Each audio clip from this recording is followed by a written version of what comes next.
అనవసరంగా వీళ్ళు కర్మగాలి ఆ ఫేస్బుక్లు యూట్యూబ్లు అన్నీ వచ్చేసినాయి కాబట్టి అవన్నీ అబ్జర్వ్ చేస్తున్నారు.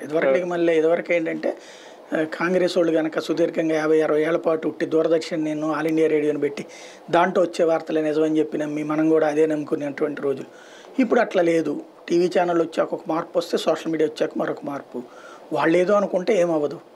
ప్రాక్టికల్గా ఇద్దరికీ కూడా గౌరవప్రదమైన స్థానాలు నా దృష్టిలో అయితే ఒక 50 అసెంబ్లీ స్థానాలు, అట్లాగే ఒక 5-6 పార్లమెంట్ స్థానాలు ఎక్కువ అనవసరం జనసేనకి, ఎందుకంటే ఇంకా అంత స్థాయికి పెంచుకోలేదు కాబట్టి ఒక 5-6 పార్లమెంట్ స్థానాలు, ఒక 50 దాకా అసెంబ్లీ స్థానాలు, కనీసం ఒక ఏడాదన్న ముఖ్యమంత్రి సీటు ఇచ్చేటట్టయితే గౌరవప్రదం అవుతుంది.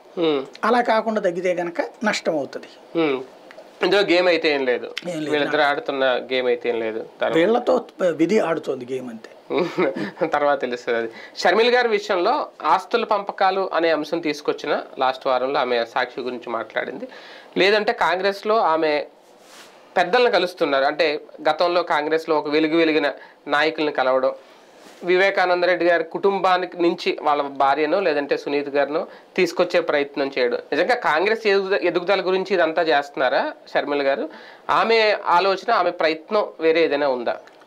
అన్న తనతో పాటుగా ఆస్తులతో పాటు రాజ్యాధికారంలో షేర్ ఆవిడ ఎక్స్పెక్ట్ చేసింది, అది రాలేదు.